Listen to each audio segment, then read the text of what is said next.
Welcome to the Lock Shop with Nielson and Hustler, powered by Coolbet Canada.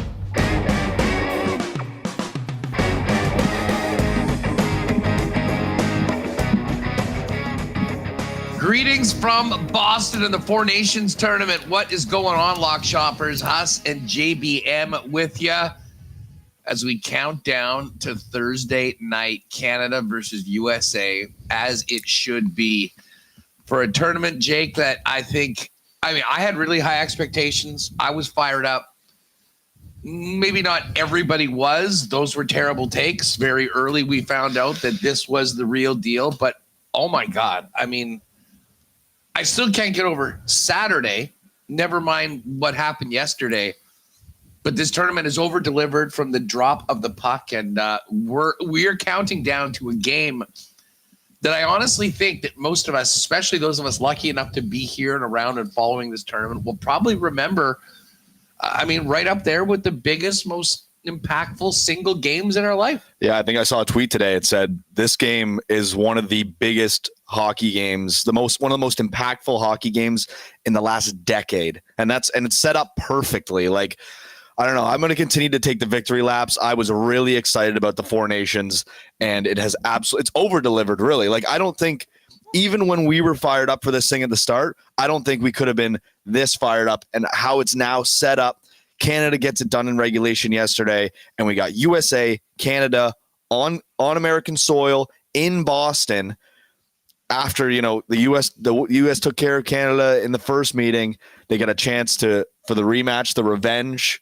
And who knows what's going to happen, because apparently Quinn Hughes is on his way to Boston. Well, listen, there's lots going on. A quick update right now. We'll get into this more with more details on Winnipeg Sports Talk. I'm sure the guys on EST have already been talking about it as we got set up here.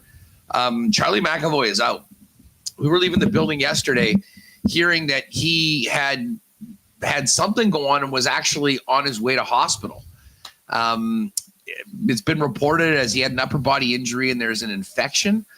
So the Bruins put out a statement today. And it's a big loss for the United States. I mean, when you think about the impact that McAvoy had in particular on Connor McDavid and just, the physicality that he played with on Saturday and the U.S.'s win over Canada, it's a big loss. The other side of that, though, and again, we're going to get clarification throughout the day, is that Quinn Hughes, who was one of the original six named to the team, then had to bow out of the tournament, is now on his way to Boston and potentially could be a part of the team. Now, what we're seeing with the reporting from Elliot Friedman and others is that it would take another injury for Quinn Hughes to be able to play. I think everything is somewhat in flux. Greg Wyshynski said Jake Sanderson better be hiring a food tester for the next couple of days if that is the case. But, with everything that happened with Harley, it was sort of clear. Then it wasn't. Obviously, Makar couldn't play, and he ended up not being able to skate with the team to be in that game on Saturday night at the Bell Center. So this is a developing story that we'll find out more over the next couple of days. But make no mistake about it, the loss of McAvoy is big. But if Quinn Hughes was the guy that they replaced him with, I'm not sure they might not be better off, despite losing that physical nature of McAvoy, which was very impactful in the Saturday game. Yeah, and by no means are the Americans healthy. I mean, Matt Tkachuk missed yesterday's game. Brady left the ice, I think, in the first period. I don't think he returned. Vincent Trocheck, I believe, left in the first period at some point. And then, like we talked about, McAvoy's not going to go. So it's going to be interesting. Like, I think they said both Tkachuk's and Austin Matthews, who didn't play yesterday as well, were going to be good to go. But, is there a situation where the U.S. can only field 11 forwards and they're allowed to roll out a seventh defenseman with Quinn Hughes coming? Like, there's so much to get through and only a couple days until this final.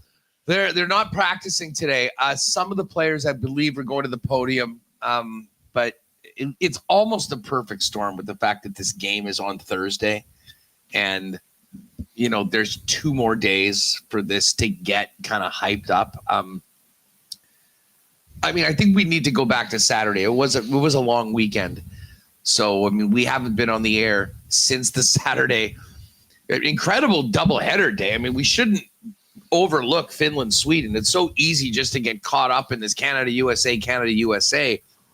But the way the tournament happened was fascinating, and there were some pros to that, some cons to that with yesterday's schedule. But the Finns beating Sweden in overtime on Sunday, a massive, massive win for their country in their biggest rivalry, combined with what happened on Saturday night, created all 3 teams with 2 points going in. Now, because Canada and Finland was early, if either team won in regulation, they were off to the finals, which kind of took the juice out of last night's USA-Sweden game. But the game on Saturday night, I'm not sure what the environment that you were in watching the game, but I think that every person listening to this will have a story. I was out at the bar with a bunch of my friends. I was gathered at a party. I haven't seen the numbers. The U.S. numbers were 4.4 million, the biggest non-cup final game since 2019. Huge for the National Hockey League. I expect that to be crushed in Canada. There was a huge amount of anticipation for that game. And then for it to start the way that it did with guess who, the Kachuk brothers right in the middle, dropping the gloves, a fight off the face-off, another one right after with Brady. And then that psycho JT Miller deciding he was going to drop the gloves and then go, Colton Parayko. JT Miller punched himself in the head and knocked his own helmet off. Never seen anything like it, Huss. I've never seen somebody uppercut themselves in the face to the point that it's so hard that it knocks your own helmet off. Really interesting by JT Miller to take on a guy like Colton Parayko. Like, we were there yesterday, and you look at Parayko, he is like a monster compared to anybody else in the ice. He is so big. So for Miller, and he was going at him kind of earlier than that scrum. He just wanted to get something out of it. He wanted some juice. He must have dropped his gloves, and he got the extra minor, I think, just because his timing was so poor. Like, he dropped his gloves and was sort of looking around, and you saw Parayko go like, are you serious? Yeah, like, what are we doing here? All right. And it's not like Parayko fights all the time, but the guy's 6'7", can definitely handle himself, and he did. But that first 9 seconds will be talked about forever. And I'm not sure. And listen, I'm not a huge fighting guy. Like, we need it all the time. But when you have this sort of intensity and this sort of passion, again, it just makes me laugh about these people that said the players weren't going to care. This is going to be a glorified exhibition game, but whatever. When you have that, you have guys step up. Brandon Hagel spoke today. Mm-hmm. His quote was so good. I didn't do that for anyone. I did that for my country. Yeah. We don't have, said, we're not planning things in group chats or anything like that. Yeah. And Doughty too. Biz was talking to Doughty and said, you get in a situation, him and Matt Tkachuk have some history. Like, they had some history when he was playing back in Calgary. He said, if you get into it with Tkachuk, would you go? Doughty said, I'll do whatever it takes for my country. So it's big time national pride on the line Thursday night. I am so excited. We're going to be in the building, Huss. And stay tuned to the Coolbet socials for some more stuff going on in Boston. But crazy day yesterday. That Saturday game, Huss, the McDavid goal, I'm sure Edmonton fans, ESTers are very used to seeing stuff like that. Be able to be on the right side cheering that was so fun. And then obviously, Binnington lets in that little squeaker from Gensel. And we said yesterday, he seems to be someone who he's due for one squeaker a game, it feels like. And I saw someone tweet today, and this isn't any offense to Stuart Skinner. I didn't tweet this, but someone did say, Canadian fans, anytime there's a puck on net and you're nervous, and then it's the old the old Pirates of the Caribbean where he looks over and he says, "Oh, is this your first time?" Like the Edmonton fans are used to it. Listen, when the Leafs for a long time, outside of this season, I've been used to it too. Ilya Samsonov was not a guy I trusted back there, and he was known to give up some squeakers. So that's kind of what we're dealing with Jordan Binnington. And I have to imagine he's getting the last start here. He's got all 3 games. Well, yeah, at this point, I mean, someone was asking me about that online yesterday, and I said it kind of feels like we're sort of pot committed. I mean, in this. Like, listen, if it goes bad early for Binnington in the final, I don't think they'll hesitate maybe to make a change. But again, like, can you imagine coming in as a backup goalie that hasn't played at all in the tournament and, down 2-0 well, I don't want to think about that. But as they say, it's one game. This isn't a series. There is no tomorrow. So I think that that John Cooper is going to have to be ready to go. I mean, we'll get to everything that happened at the end of yesterday, but just back to Saturday, because of course everyone just focuses on the 9 seconds. Connor McDavid, after that, answered and put the team up 1-0. They come back. The second and third periods, the U.S. really did a good job at limiting what Canada was able to do. And we just talked about Charlie McAvoy. Listen, I was not and maybe we don't see this regularly in the National Hockey League in the regular season, and this is part of the reason why this tournament has been so incredible. But Jake, I mean, the heat that he was bringing on some of those hits, including to Connor McDavid, who, I mean, there's not many ways to slow him down.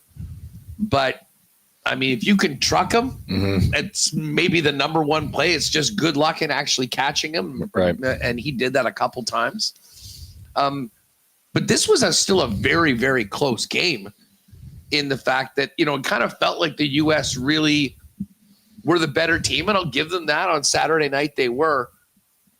But again, we're talking about a very thin margin of between winning and losing. And that's why going into yesterday, this team needed their best players, Connor McDavid, Nathan McKinnon, to step up and be those guys, because I think that certainly Saturday night and going into Thursday, you have hopes that Binnington will play his best. Right. The other team has Connor Hellebuyck, who's allowed 2 goals so far in this tournament. Yeah. And it was funny being a Jets guy and seeing him every single game of the regular season. We were on the other side, hoping that Canada could find a way to beat him. And the consensus around where I was with is like, okay, now we know what it feels like on the other side playing against this guy 82 times. Yeah, and the thing with Hellebuyck is, like, there was a lot of talk about him coming into this tournament where it was like, he hadn't been the best playoff performer. He hadn't been the guy who can he is a guy who absolutely steals games all the time, but he just hadn't really done that in the playoffs. And was that going to be, the same kind of thing with this tournament? He's absolutely showed up, quieted all the critics. He's been unbelievable. And that defensive play by U.S., like, once they scored that second goal, the Larkin goal, they just parked the bus. It was the 1-2-2. It was so hard to get anything through to the net. Like, everything was getting blocked. No really like high scoring chances. And then it helps when you have a guy like Connor Hellebuyck sitting there if you do make a lapse or a mistake. So, yeah, don't let any of the American, fake hockey fans online tell you that they slaughtered us or smoked us in our own building. It was 3-1 with an empty net goal, folks. Like, yes, you're going to need to score more than 1 goal to win a hockey game, more than likely, but don't let them fool you. It wasn't an owning by the U.S. by any means. And guess what? It's the perfect spot for revenge. We're in their territory with an opportunity to avenge the loss on Saturday and for a chance to win the Four Nations Cup, which I don't know if you've seen the trophy, Huss. It's beautiful, pretty incredible trophy. Hey, gold medals and a trophy, and all that is nice. But we've seen, Jake, these players, these teams, they really are doing it for pride. And, as I said, I get it. It's 4 countries. These are the 4 top hockey countries outside of the Russians, and that's on them why they're not here and not involved. And we'll see whether that changes in the future. The world needs to continue to go on. And all of that will be nice, and the trophy will look fantastic, and maybe they turn that into the World Cup trophy in the future years. But the shot in the arm that this tournament and that game on Saturday night really has given the National Hockey League. I mean, I was traveling on Sunday, and myself and Ange got here like late on Sunday night. So there's a lot of time sitting on the plane and in the airport, whatever. You're just seeing what's going on. And shout out to Ludwig Aberg, Patty, another big winner in the He's in the chat. He's in the chat. Oh, he's like, enough about the Four Nations. Can we talk about Ludwig Aberg and my big winner? Patty will come with some picks tomorrow. Don't you worry, everybody. But the funniest discourse was that everyone was talking about this game, and whether they hadn't seen it, and a lot of, as you said, fake fans are now pumping their chests out, talking about the fights. The NBA All-Star Weekend was also happening at the same time. Was it? And, you got Mac McClung. Shout out to the guy. He wins his third straight dunk contest. I don't think he's in the NBA. No. Isn't he in the G League or something G-League, like that? G League. So you got a G League player making a three-peat in the dunk contest. I have no idea whether they did anything else because that was the only thing we really heard about. And then the next day, LeBron. Good thing Dusty's traveling right now because I can give this sort of the LeBron shade. He decides at the last minute he's not going to play, taking up a spot for somebody else. And essentially the game was completely an afterthought. It was how NBA players have ruined something. This generation of NBA players have ruined what was always a big deal in the NBA. And meanwhile, these hockey guys are beating the hell out of each other in the first 10 seconds. And I don't know if the NHL has had a bigger night, a bigger weekend. I can't think of the last time something like this was, maybe the Gretzky trade. Yeah. As far as putting it on the map, getting people on, I cannot wait to see what the viewership is on Thursday night for this game. It's going to be unbelievable. Dude, I turned the TV on yesterday here in the room, and I was flicking around, and it was on Fox News. Mm-hmm. Fox News, I mean, the number one news channel in America. I mean, heavy Trump station. It was 9:30 in the morning, and they're talking about this hockey game. They're bringing in different guests. Like, I think about 20 minutes. Now, again, that's an outlet that loves to pump their chests and get patriotism, but this was raw meat for them. They said Trump has to be at the game on Thursday, right? I wouldn't be surprised. He was at the Daytona 500. Oh, listen, he loves doing the sports tours. Yeah. I mean, that's what he is. Yeah. Making it between the golf games. But anyways, the boost that this tournament has given the National Hockey League and how good they looked compared to what was happening on the NBA on Sunday was actually kind of hilarious. And as they say, this is exactly what the PA and the NHL wanted when they decided to do this, even though they're going to the Olympics next year. Well, and you got to remember, this isn't something that's happening every year instead of All-Star Weekend, but it's just happened to be what we got this year instead of All-Star Weekend. And if the NBA was on an incline, was on its way up, it's definitely swung back. And I think the NHL is starting to really get on people's radar because this tournament has just opened the door for so many. Like, we talked about it yesterday. So I don't get to watch a lot of Jets hockey, but Huss obviously does. He goes to a ton of the games. Josh Morrissey is an unbelievable hockey player, and to see him on the level that he's at, like, he's looked really good. Talk about a guy like Thomas Harley, who came in, wasn't even on the roster. He played really great. Travis Sanheim, I think, looked really good as well. Like, there's a lot of guys that you don't really think a whole lot about. And you talked about McAvoy. I'm a little more familiar because we got to play Boston all the time. We, as in the Toronto Maple Leafs, we got to play Boston all the time. So I'm a little more familiar. He's a physical guy, and that game on Saturday night was his level of game. Unfortunately, they're not going to have him. But it could set up for them having, one of the best defensemen in the league, depending on, if Jake Sanderson gets the old food poisoning, something like that. Listen, not to give you a Leafs jab because we're all Canadians right now, but I did see a tweet that had a picture of Matthews in the USA thing and Mitch in the Canada thing. And go, Thursday night, we will find out who the real biggest choker is. Yeah. Like, it's a no-win situation for one of those guys. Yeah, well, listen, I mean, one of these guys, the positive for Leaf fans is one of these guys is going to lift a trophy this year. So, it might not be the trophy that Leaf fans want, but it's going to be a trophy that, either Canada or US is going to end up with by the end of this tournament. We'll have to see. Both those guys, can't say it's been their best tournament. I'm seeing a lot of Mitch Marner slander on my timeline. I get it. I get it. He had the OT winner. What if he hadn't scored that goal? What would we be saying? I think people want him to stand out a lot more the way a McKinnon and the McDavid stand out. Frankly, he's just not in that tier of player. He's a tier or two below that. He doesn't stand out like those guys do. But even think about other guys too. I know Mitch is an easy target because he plays for the Leafs. I get that. But I don't think Sam Reinhart's had a great tournament. I wouldn't say he's been a standout to me. And that guy won the cup last year. Right. And he's an unbelievable player. Actually, you know who I actually think has been a pretty good standout? Sam Bennett, since he's been in the lineup, has been an absolute thrill to watch. He doesn't back down from anybody. Can you imagine if we didn't have that guy on this team right now?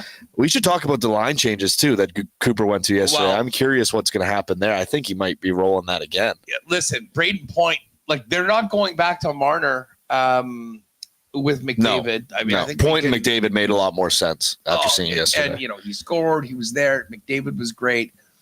And hey, I know there was already talk in the chat. I mean, Patty threw out a bunch of exclusive yesterday. It was just basically making it rain on log shoppers. If you saw the video that I did before the game, and good things come in threes, and only two of them have come in. We had the McKinnon goal at plus 143. We had 2 points from McDavid. And if you wanted to bet the game, if you believe, you hit Canada at plus 185 to win the Four Nations. And obviously that is very much alive right now. And if you jumped on that before the Finland game, you've got a great number as opposed to now getting in, I think, at minus 102 or so right now. Jake, at last look? Yeah, last time we checked, it was minus 102 Canada, minus 115 US. So, if you got on yesterday, you basically have a plus 185 money line ticket for Canada on Thursday night against the US, which is not bad at all. Just looking in the chat. Yeah, so from earlier in the chat, Big Uke said... sorry. Yeah, when was the last time all the exclusives hit on a game? Glad I sprinkled them all. So I didn't see them yesterday. Patty put those ones together, but I guess whatever was thrown together yesterday, and you said it, Huss, before the game, it was an absolute big boy game. Needed to see the big boys shine. Connor McDavid starts it off with a goal. Nate McKinnon scores not long after. Braden Point gets a goal. Connor gets an assist there. That you hit your bets in the first period. McKinnon doubles down, scores again, and then who seals it for the boys with only about a minute 20 left when it was getting real sweaty up in the box with the finish guys. We should talk about that. I mean, Sid is more than happy to sort of take that backseat to McKinnon and to McDavid. And then we kind of need that to happen for the progression of Canadian hockey. But when we were all freaking out that 4-0 lead had all of a sudden become 4-3 and there was still over a minute left, who makes that big hit? Who gets the puck? Who puts it in the open net? It's Sid. It's Sid again. And, that was incredible. I mean, we should talk about yesterday. Listen, we've been here, unfortunately, due to the craziness of the travel situation in Canada the last couple of days, some of the people that we were expecting to be with us yesterday weren't able to get here. They'll get here today. They'll get here tomorrow. Dusty being one of them. Yeah, we can update people on his travel plans if he hasn't already. Yeah, exactly. But we were in a suite taken care of incredibly by the folks at Coolbet, but with 7 or 8 Finns. Well, it was about 50 Finns in the late game. We'll focus on the early game, Canada versus Finland. And, it's 4-0 in the third period. Canada had really jumped on them right off the bat. They never had anything to cheer about the entire game. And then all of a sudden they got one. And had pulled the goalie for the better part of over 4 minutes, 4.5 minutes. And then bang, bang. And I'll be honest. I was looking at Binnington and just knowing how Binnington can be great, but can also be, and listen, there was a ton of pressure. Credit to the Finns for that push. But there was a moment for a few minutes where the Finnish boys were losing their minds. Yeah. But luckily, Sidney Crosby shut the door on those guys and that they had to do it. But it was an incredible atmosphere within just our group, with it being mixed between guys in Canada jerseys and the Finnish group. Yeah, there's a peek behind the curtain. We're sitting there, and like Huss and I should know better, but we're sitting there. It's 4-0, and it's about 6 minutes left, and I think we were like, what a nice feeling just to be able to relax here, take care of it. It was no stress in the moment. And Binnington kind of lets in that squeaker, and we're not feeling too concerned just yet. It's 4-1, and then the goalie gets pulled, and Granlund scores, and it felt like 10 seconds later, Granlund scores again, and the Finns are starting to get real loud, and I was quite uncomfortable. I think Granlund's second goal that made it 4-3 was about 1:50 left. So there's still about 2 minutes. They had only down one goal, and then the Crosby goal happened about 30 seconds later. One of them was complaining about a phantom icing they thought didn't get called. I didn't see that. Did you? Yeah. Before that play, there was, I believe, a jump in that the Finns thought should have been icing, which would have given them a little bit more time. Obviously, that face-off, but that wasn't discussed very much. I mean, icings, we're still talking about, over a minute left in the game. Yeah. That wouldn't be the difference. But listen, credit to the Finns. I mean, they didn't look great for the better part of that game. But, man, all they needed was just a little something to go right. And, you could see them push. And, listen, I don't know whether Canada was already in Thursday night mode thinking about the United States, but let's just say that was a good lesson to be learned if they're playing with a lead on Thursday, which they would love to be doing, to be able to handle it a little bit better because, I mean, the Finns put the pucks at the net. They had traffic. They had guys there and, kept on ripping it. And, Binnington actually made a few good saves through those flirts. It wasn't like they were just floating in and Binnington couldn't do anything. But yeah, the atmosphere for that one was a lot of fun in the game. And then the game last night, again, was more of a victory lap for USA, winning the round robin already and being the first place team.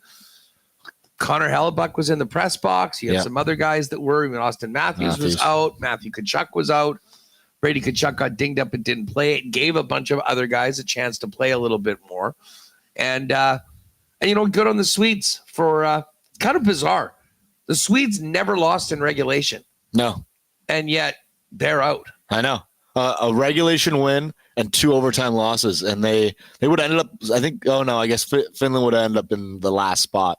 I guess they would have ended up third based on that. But yeah, just think about what we could be sitting here right now. If Sweden, I know it's all hypothetical, but if Sweden would have beat Canada in that first game, we could be sitting here right now breaking down a USA-Sweden final on Thursday. Never mind that. If Finland scored a late goal and got it to OT and Canada won in overtime, it would have been 4 points. One thing that I hope everyone will take away. The 3-point system. It is insane that we don't use 3-point games in the National Hockey League right now. And I'm telling you, it is going to happen at some point. And much like looking back at the last 10 years going, I cannot believe we weren't playing. We didn't get best on best. We didn't get these guys together. I guarantee it will be what the hell we were thinking all this time with just these loser points and, artificially keeping teams in. When teams want the 3-point games the most is when they're chasing. Yeah. Is when they're back in the playoffs. I mean, it can look like you're more into it than you are, or you can really have an opportunity to make gains. And that's what the 3-point game is. It would add so much to the playoff races in the NHL. And I hope that this tournament can be a catalyst to bring that forward. Yeah, and I know the regulation wins kind of come into factor, I think, in one of the tiebreakers, but it's not enough. Let me break it down for you. Think about what happens.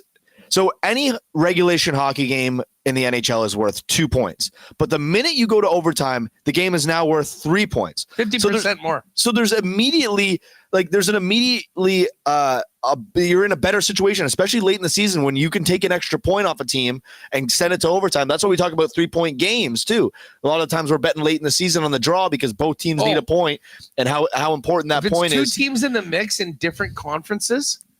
I mean, that is a great bet to just make blindly And watch, like we talk about what it can do for the quality of game. Watch what happens when you've got two teams that desperately need points and they're tied with 5 minutes left. Right. Yeah, that makes they it's don't a even lot try different to than score. what they're They playing. make sure they get their point, and then hopefully they can get the extra. But can you imagine if that game was worth 3 points, how exciting that last 5 minutes would be? Like, it changes the entire dynamic of the game if you can get an extra point, a 3-point win in regulation. That makes that last 5 minutes way more exciting than just kind of parking the bus and waiting to get to overtime. Big for your extra divisional point. game with the team chasing. You could see a team pull the goalie in a tie game. Yeah. So, anyways, that is one thing that I hope comes out of this tournament. As far as Thursday goes right now, as we look forward to it, and again, we're gonna have 2 days to get this thing, to get ready for it, to talk about every single angle about it. It's kind of funny going into yesterday. A lot of stress on Canada. They had to get things done. We saw a bunch of changes with the line changes. You want to maybe touch on that really worked well for John Cooper. But right now, and I know there are guys that are able to play, but I mean, by the end of last night's game, both Tkachuk brothers, Charlie McAvoy, Trocheck. Yeah, Matthews didn't play. Austin Matthews wasn't even there. I think there is some question marks. Is just even if these guys are going to be able to play, how well will they be able to play? I have no idea, no doubt that they'll be laying it all on the line, doing everything they can. But, might this be the perfect time for Canada to be getting the United States, considering everything that's happened this week? Yeah, I mean, all things considered, you look at Canada, and for the most part, like, pretty good. Makar played yesterday. I thought he looked just fine, like whatever he was dealing with on Saturday.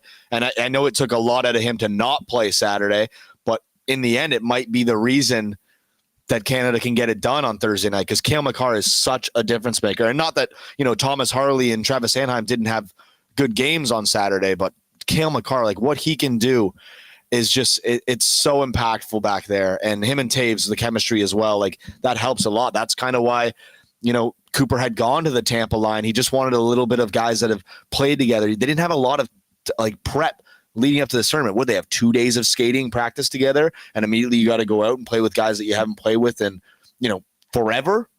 So I don't know. We're in a situation now where I think Cooper is just about figured it out. Like, what did we see yesterday? Sorelli, Hagel, Marner. I didn't mind that line. I thought there was a pretty good shutdown unit. Yep. They had McDavid with Point and Stone. I didn't mind that either. I thought that looked pretty good. McKinnon, Reinhart, and Crosby made sense. And then that leaves us with, who am I forgetting here? Oh, Bennett, Marchand, and not Jarvis.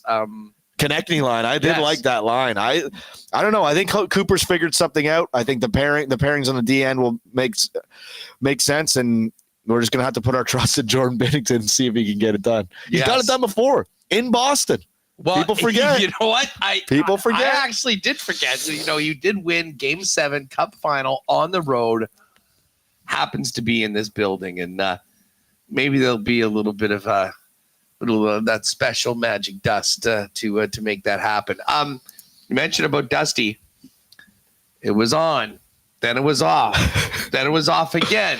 Like, he was supposed to leave today's Tuesday, Sunday night. Yeah, 4 hours of delays and a cancellation. Then yesterday, they rebooked him on the same flight.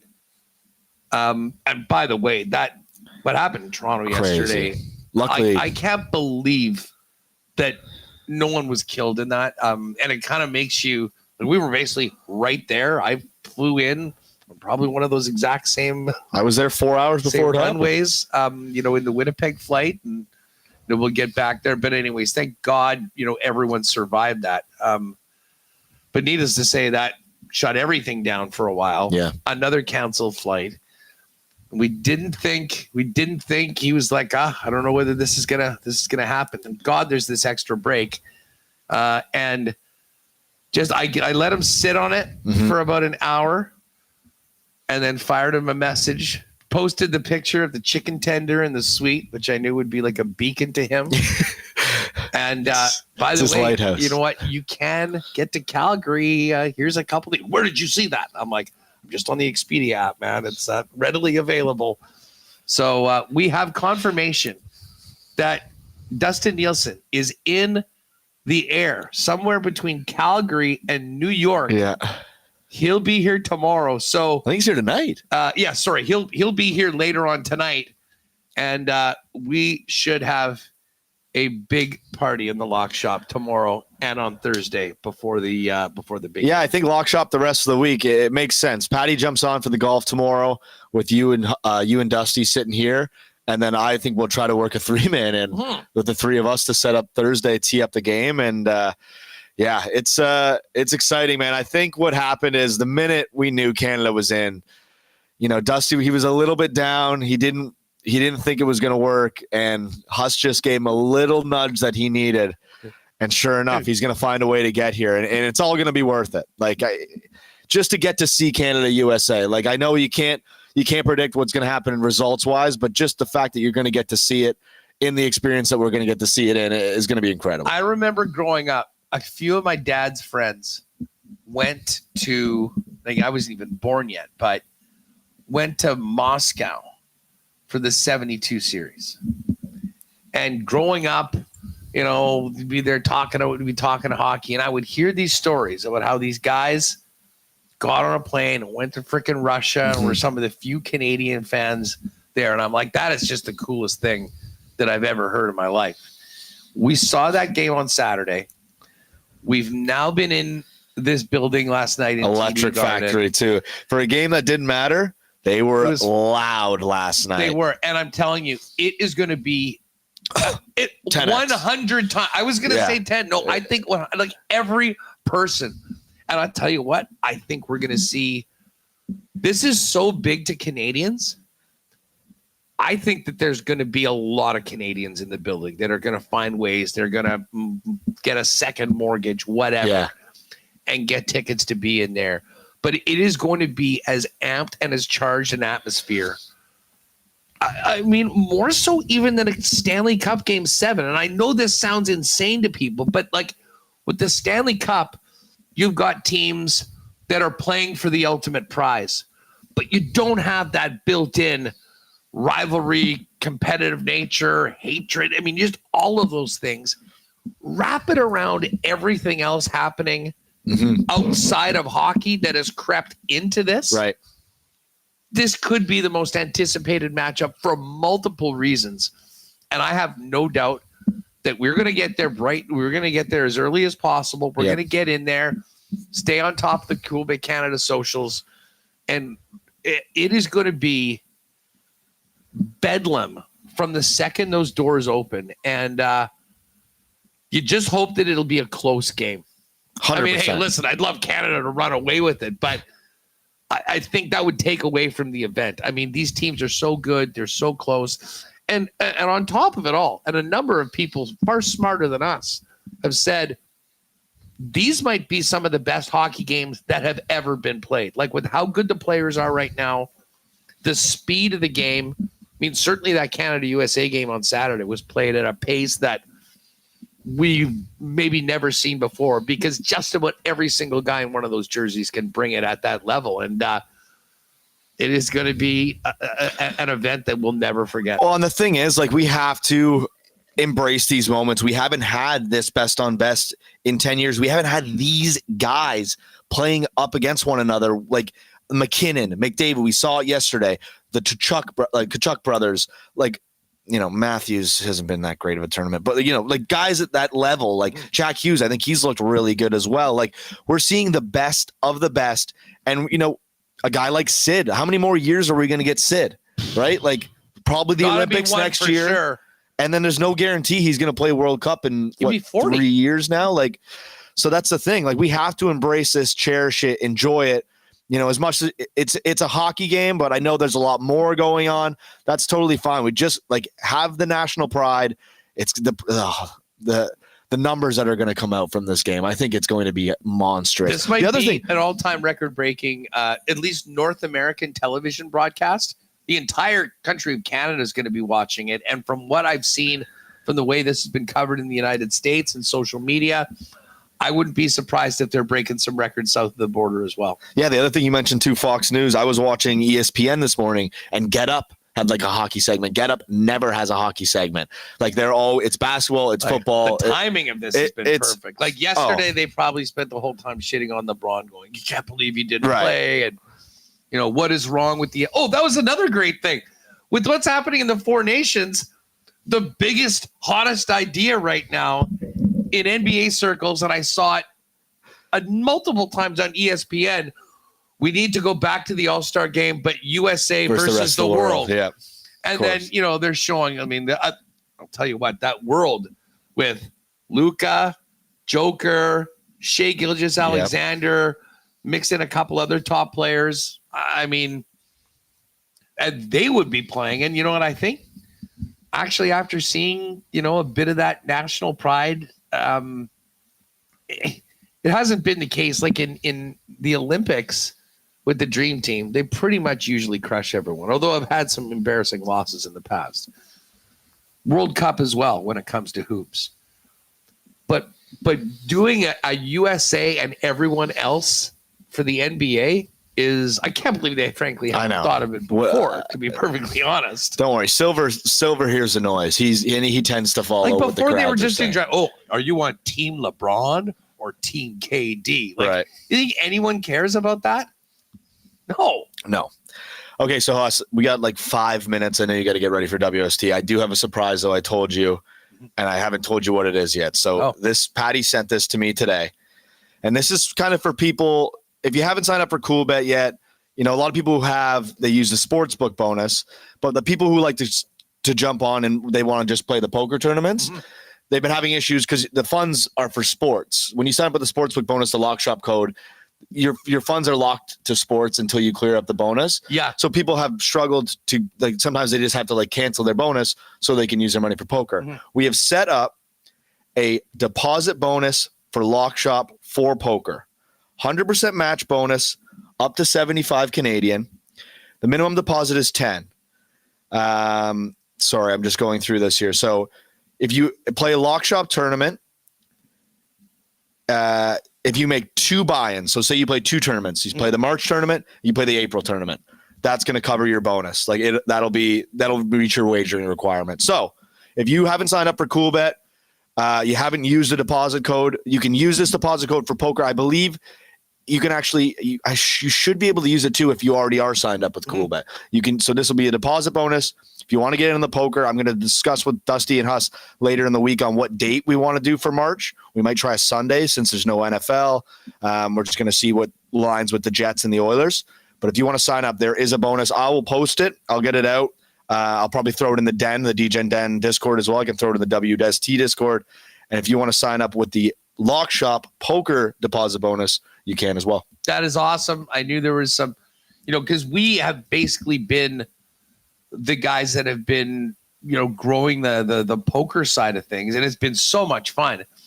And meeting, Juan Pablo and some of the other guys that are more involved in the areas where the Coolbet poker is really big. It was neat, but I kind of understood that there are some different, things are handled by different areas of it, and there was a little bit of it was creating a few issues. So the fact that they've got that done, amazing. And not to do my own victory lap, but I did finish second in the last tournament after all of the teachings that I picked up in Costa Rica. So we will be doing that again very soon. And I'm now actually doing that. I've now played a few more of the other Coolbet poker events. So even if you haven't played in the Lock Shop tourney, if you click on poker, download the poker software, check out a few of the other events and just get used to the format. It's a great product as far as online poker goes. So I'm very much looking forward to get back in the saddle. But again, we'll worry about that on Friday and beyond, because right now all of our worlds depend on one thing, and that is Thursday night Canada USA.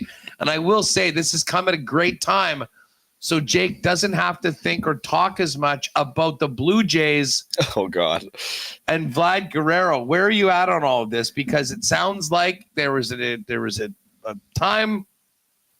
Apparently, they weren't close, and by all accounts, and again, things can change. Yep. but he's apparently, this is it. Last year as a Blue Jay, going to free agency, wants to go somewhere where he can win. Yeah, he's left the door open. He didn't say he wouldn't sign in Toronto, but I don't think it's happening, anytime soon. He'd have to be waiting to free agency, the October, Novembers of the world. It's unfortunate. Like we're in a situation where this is your homegrown star. And as much as he's had his ups and downs, like he's really come around. Like, we've seen him at some points where he for argument's sake, he wasn't in shape, but he's really got it going. He was one of our best hitters. And now we're in a situation where you couldn't meet his deadline. You couldn't get him signed. Meanwhile, you're willing to throw all this, or you claim you're willing to throw all this money at all these big guys that you still didn't get. Didn't get Ohtani, didn't get Soto, didn't get Sasaki, and now you can't even re-sign your homegrown superstar. So as it stands right now, Vladdy is not going to be a Blue Jay next year. He could still get a deal done with them, but clearly he wants what he's worth, what he thinks he's valued at, and he said he wants to be a Blue Jay for life. I just don't know how you can't get it done. There's no salary cap in this league. There's no reason why you can't pay this guy what he deserves. Well, because guess what? What's the replacement? They can. It's just a matter of, you want to give, I want 15 years at 50 million or whatever the number is. You're like, okay, we've already had issues with his commitment, being in shape, all of that. He's in his prime right now. Like what's that 50 sheets a year going to look like at 36, 37, 38? And it might be different if this team was on the cusp of winning. But they really are. I think this could sort of signal a turn a different way.